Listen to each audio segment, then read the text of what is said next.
భోగాపురం అంతర్జాతీయ విమానాశ్రయం ఏదైతే అల్లూరి సీతారామరాజు ఇంటర్నేషనల్ ఎయిర్పోర్ట్కి సంబంధించిన ఇది బ్లూ ప్రింట్, ఇది మనం చూడొచ్చు ఏరియల్ వ్యూలో. ఇక్కడ అంతర్జాతీయ విమానాశ్రయానికి సంబంధించిన టెర్మినల్ బిల్డింగ్ మనం చూసుకుంటే ఇది ఒక ఎగిరే పక్షి ఆకారంలో దీన్ని నిర్మించారు. సో దాని పక్కనే టెర్మినల్స్, దాదాపు 15 టెర్మినల్స్ని కూడా ఏర్పాటు చేశారు. ఆ ఫ్లైట్స్ ఆగే ఎలా ఉంటాయనేది మొత్తం అంతా కూడా ఇక్కడ నిర్మించారు. అలాగే ఏటీసీ, ఎయిర్ ట్రాఫిక్ కంట్రోల్ సంబంధించి ఈ జాతీయ విమానాలు ఇక్కడ ల్యాండింగ్ సంబంధించి ఎటువంటి వాతావరణం ఉంది, ల్యాండింగ్ టైమింగ్స్, ఇలాంటివన్నీ కూడా ఏటీసీ విభాగం అనేది చూస్తుంది.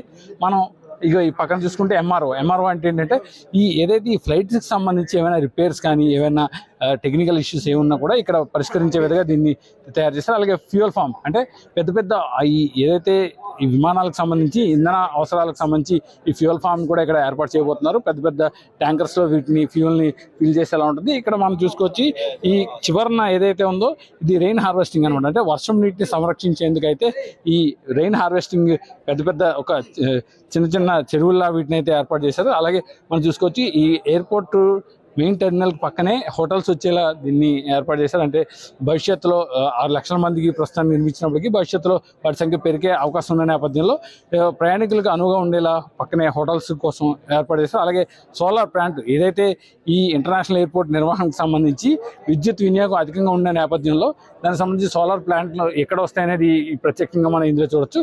కార్గో ఏదైతే అత్యంత ఆదాయాన్ని ఇచ్చే అంశం ఇది. ఎందుకంటే ఈ ఎయిర్ కార్గో అనేది ప్రస్తుతం చాలా కీలకమైన అంశం. ఈ ఎయిర్ కార్గోకి సంబంధించి ఎయిర్పోర్ట్ టెర్మినల్ పక్కనే ఒక పెద్ద స్థాయి బిల్డింగ్లో ఈ ఎయిర్ కార్గోని ఏర్పాటు చేస్తారు.